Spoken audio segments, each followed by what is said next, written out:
You know, this is amazing to see so many people here and supporting us. And, you know, this is a great sport, Tom, but this is something special. I remember this last year, and it was the best part of winning the Cup, and it's the same thing this year.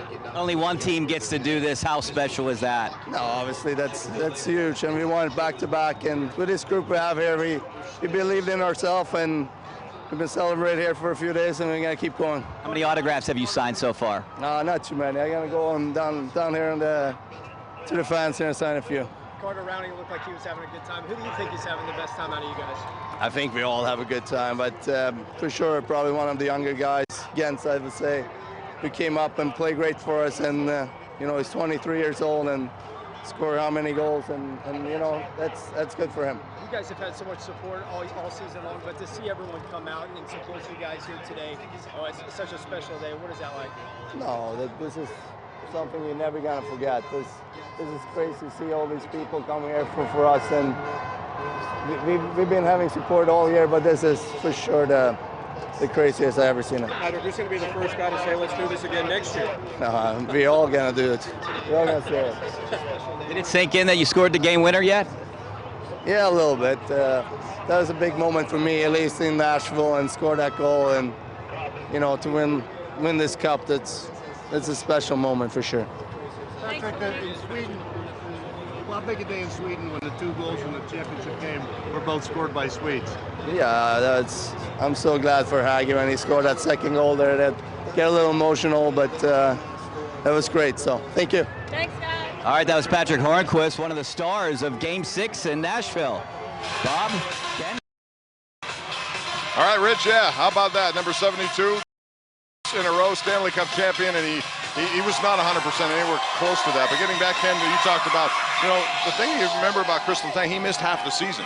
The Penguins still ended up with the second most points of any team, even without Chris Letang, which made me know that they could dig deep.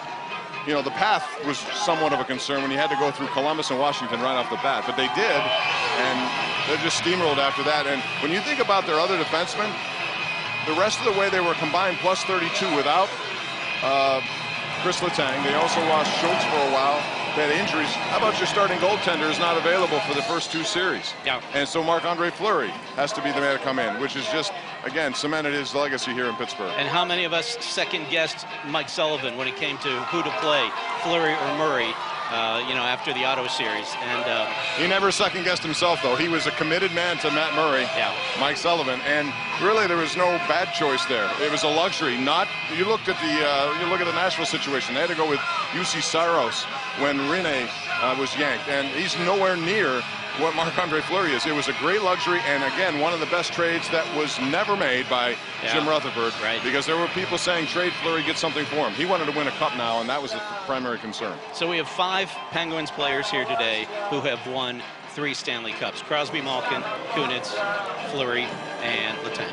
5 of them. They took a picture together right before they came here on the ice, and it was the last picture, you know, because you'd think that Chris Kunitz, although he still wants to play, you wonder if the Penguins would be able to bring him back, because he's a free agent now, and that means other teams can step in and sign him, and he may benefit from being a 4-time Stanley Cup champ. People want those kind of guys on their team, so they'll overpay for him, and the Penguins may not be able to afford that. 37 years old. He's actually the winner of 4 Stanley Cups, 3 with the Penguins and then 1 with Anaheim back in 2007, and he had an assist on Hornquist's cup clinching goal. Marc-Andre Fleury, the crowd absolutely going crazy for him today. He is a people's choice. Everyone loves Fleury, and the thing about him, he's as nice in person as you see on television. I mean, the guy is, there's nothing false, nothing pretend about him. He is a legit guy who just enjoys life, enjoys hockey, and he certainly has enjoyed his time in Pittsburgh. And it's great to hear a coach, as Mike Sullivan has done, talk about his players, not just as athletes, but as men.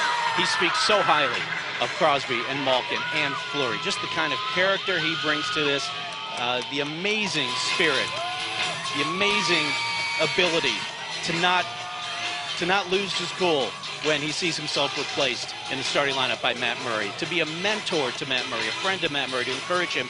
Murray has talked about how crucial that was to him. And there are not a lot of guys who would do that. And Matt Murray, you see him, and he's hanging out by Rich over there, so when he gets down, hopefully he'll come down and get a chance to talk to him, along with Nick Bonino with that beard and the Bonino, and he scored some big goals. You remember the one that was an own goal off of Matthias Ekman in Nashville. Here's. Yeah, no, definitely not. This is crazy. I mean, we're about to go down the best stretch here, I think, by the parking garage. But it's crazy to see how many people are coming out to support us. And to answer your question, no, this never gets old. Have you had a chance to sit back and reflect as what you guys have done here? No, not yet. No, not really. It's been such a ride since we won, so I haven't really had a second to ourselves yet, but it's been a blast, and we're gonna milk it for everything it's worth, and we're gonna enjoy it while we're here. What did it mean to you to get the cup from Marc-Andre Fleury the other night? Yeah, that was that meant a great deal to me. That was a really special moment for me personally.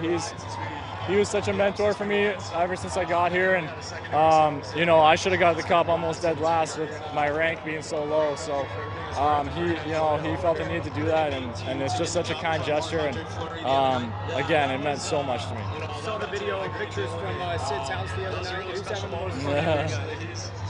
Probably Oli Mata, I would say, but everybody's having a great time. Matt, how long is this party going to last for you guys right now?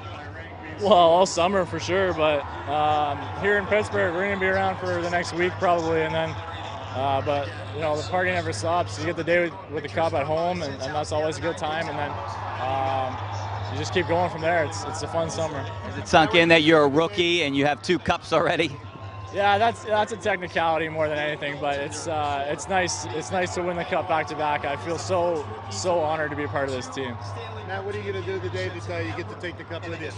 I haven't really thought about it yet, to be honest. It's still a long way off, so yeah, we got to get going here. All right, Matt Murray has to get going. They'll be bringing a couple other players over here to us, but now we'll send it back to you guys. So, Bob, bring us up to speed on the situation with Marc-Andre Fleury. It became known only after the end of the finals that in February he had waived his non-movement bug. What does that mean? That means he's eligible for Las Vegas to take. Because if he was someone who did not want to do that, the Penguins had to protect him, which meant they had to leave one other goaltender available. Well, let's listen to Jake Guentzel here.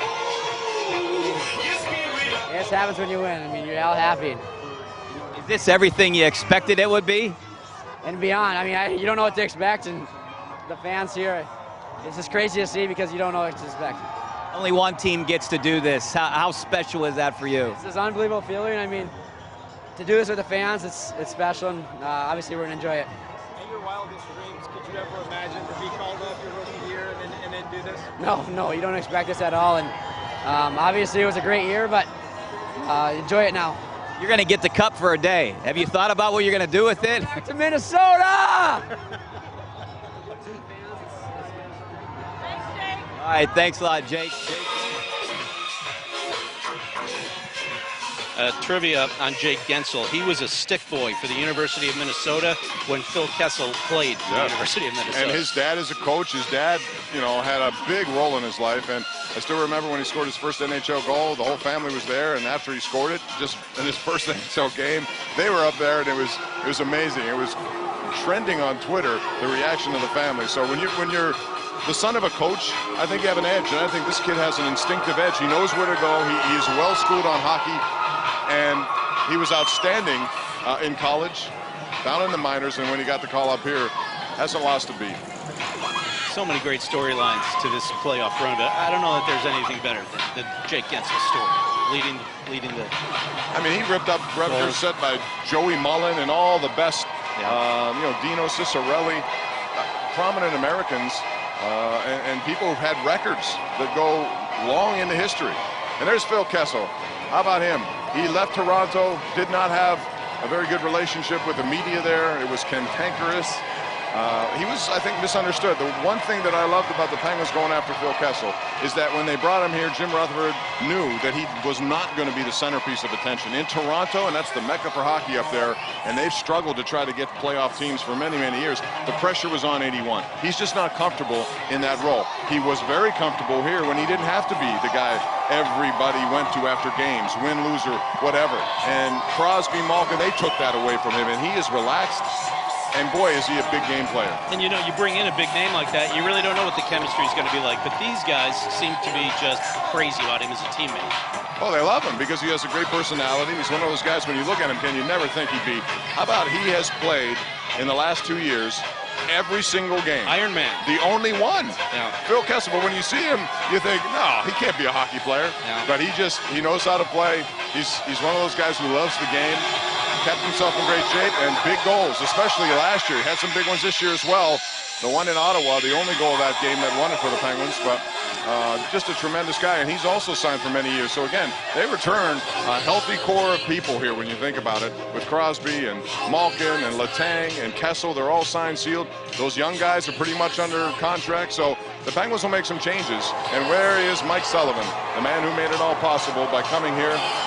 A tough situation. Mike Johnston had to be fired. Jim Rutherford, that's a tough thing for a GM to do, Ken, to fire the guy you just hired basically as your head coach and bring in someone else. But Sullivan was available. Rutherford put him in the system and knew that he would be his stopgap if something happened. And it did, and the rest is history. And there's Chris Letang taking some pictures as well with the crowd. Mike Sullivan goes down in the books as the first American-born NHL coach to win more than one cup. He said you can't win a championship without character. He said the Penguins have that in abundance. But there's also a connection. You know, you can look at coaches, and I think communication is so big, not just in sports, but in any kind of corporate activity, too. You got to have the leadership that communicates. And one thing Mike Sullivan has done, I've talked to players who said when he has a problem with you, he will sit you like he did Connor Sheary. But he'll bring you in and tell you exactly what you need to do to get better. Never lost his belief in a guy like Connor Sheary, but he said, this is what you got to do, and if you do it, you'll get back in. Took him a couple, came back in, got his first goal of the playoffs in that series against Nashville. So, I mean, he knows how to reach guys. And that always seems to be such a question mark with coaches in the NHL. Will there be the connection? Will there be the respect? Will he lose the room? We've seen it happen with so many coaches over the years. Successful perhaps at first, Stan Bylsma, and then something happens. And the confidence of the players, the connection. I think the one thing that Sullivan did better than anything else he did was he kept his team zeroed in on not getting caught up in some of the stuff after the whistle.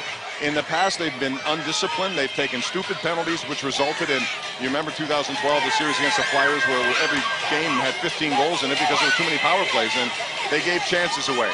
This team stayed true to that. They did not get caught up in it, and as a result, I think they stayed focused to their goal. And there's Chris Kunitz signing more autographs, and what a career he's had here, too. He was brought here way back from Anaheim, and Ryan Whitney had a good tweet. Ryan Whitney was traded for him, and he said, where's my contribution, people? Without me, there's no Chris Kunitz in this trade. Should have him be in the parade today. So we have no official estimate yet of crowd size from police, but according to both our parade route correspondents, Rick Dayton and Rich Walsh, bigger crowds this year in their estimation than last year. Last year, again, the crowd was estimated at around 400,000. They were thinking we could top that by as many as another 100,000 this year. So maybe 500,000 people out in the streets of Pittsburgh today. Yes, it's warm, but everybody we're observing here at Point State Park is doing well. And police here in force, medics here in force. I think people took the advice to dress for the occasion, stay hydrated, and so far all is peaceful. And people just continue to follow the players down Grant Street and the Boulevard and coming to where we are here at the Point, Bob. And Ken, what I'll tell you is one thing about these guys, they are classy people. People who you would want to represent your city. And I think when you see them out in public, they always handle themselves well. It's a really good organization that commits to the community, does a lot of great stuff charity-wise. And I think we're fortunate in this town that all the teams do. The Pittsburgh Steelers have done it for years. The Pirates are very good with their pirate charities. And, of course, the Penguins. All these teams root for each other. They're connected. You saw that last night at the Pirates game when the Penguins were there with the Stanley Cup and they were interacting, and it was almost like, hey, you guys are part of this club as well. Kenny Malkin, the pride of Magnitogorsk, Russia, leading scorer in these playoffs, now three-time Stanley Cup champion. In fact, Crosby, after Game 6, Crosby was asked if he had a vote for who to give the Conn Smythe Trophy to. He said he might have given it to Gino. I think, you could have made a case for him. It's hard when you have two guys there. Sometimes they split the votes. Guentzel deserves some of that too, but Malkin he's just a big-time player, and when he's on his game and when he's healthy, you saw it in the Nashville series. Chris Letang is moving over now to talk to Rich Walsh. Just go there.